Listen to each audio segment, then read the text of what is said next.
name is Nadine Barrett, and my son is Lance Barrett. Lance is a child with intellectual disability, and he is also diagnosed with cerebral palsy.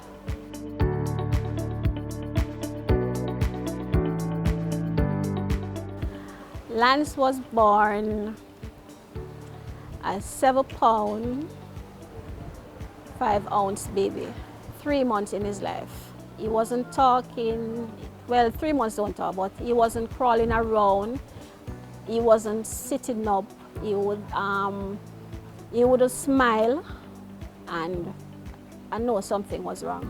I can remember this one time, even to this day I spoke about it, tears come to my eye.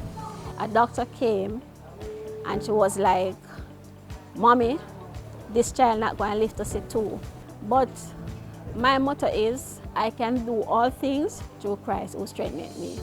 I'm Nefi Shiva, and I'm a person with intellectual disability. And I used to also come to the School of Hope, Randolph Lopez School of Hope. And then I graduated at the age of 18 years old.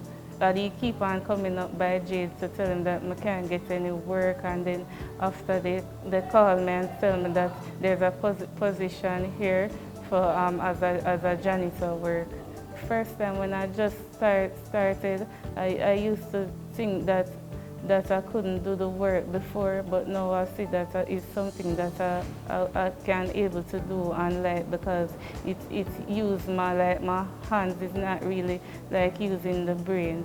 Intellectual disability is characterized by significant limitations in both intellectual functioning and in adaptive behavior, for instance, in communication, daily living, and social skills. The disability usually originates before the age of 18. One of the features of intellectual disability is that the persons will have below average IQ. Average IQ is about 100, right? Below average would be anywhere between 70 to 75 and below. Intellectual disability is diagnosed usually by a psychological assessment. This is inclusive of intelligence, adaptive or behavioral and educational tools done by a clinical educational psychologist. These tools are standardized instruments used specifically to identify levels in the areas of intellect and adaptive behavior. In addition, interviews with family and other relevant persons are done to elicit significant history and other data about functioning related to the persons being assessed. Intellectual disability must not be confused with mental disability. The important thing is that, and we have to be cognizant of, is that research says that almost 50% of the causes of intellectual disability are unknown. We don't know. Right up until today, I sit and wondered sometimes. It's like I tried to go back to the first time I remember that I was pregnant and what I did or what I didn't do, or what. There's nothing that I can think of. Intellectual disability is what they call an invisible disability. People tend to look for something physical. A lot of times there are no visible signs. And so parents tend to be in denial about the child not meeting the milestones, because they don't have a physical disability. So they tend to say, boy, nothing is wrong. Believe me, it was hard. It was really, really hard. Because having a child that was normal, my daughter, and then having Lance, and to hear that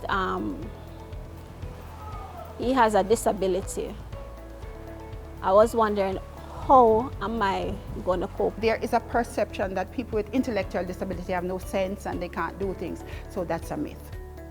So intellectual disability is really just limitations in intellectual functioning. They will learn, but they will do it much slower.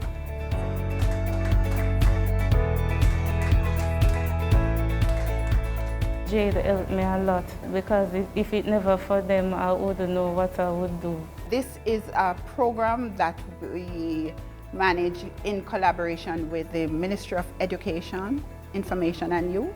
We are in 13 of the 14 parishes, so we do have a national network. We have 5 main schools with their affiliate learning centers. Students within this program, they are from ages 6 years to 21 years. So it's really students and youth. They want to be integrated, they want to be included. All they need are opportunities. They'd love to be involved in employment. They'd love to be integrated in their communities. They want other people to see them as valuable members of society. They want to be loved. They want to belong to groups as well. And so even leisure and community activities, they want to be a part of that. And if we're moving into the whole realm of including people, despite their challenges, that's the way we should do it in our communities. You're not to always listen to what people say about a disability, because if you keep on saying that you have a disability, it's going to put you down, and it's going to make you downgrade yourself and say that you can't do anything for yourself in life. I look at Lance as a normal child. Before that anyway, I used to limit Lance in doing things. I stopped all of those. I allow Lance to come in the kitchen. He bakes, he cooks, he makes juice, he cuts up vegetables. So the only thing that he does not do at home or anywhere else is walk as yet. And I put it as yet because I still have hope for my child. Want more information on intellectual disability? Contact JADE. Their headquarters is at 7 Golding Avenue in Kingston. Also, you may call at 876-977-1118 or email jade@cwjamaica.com.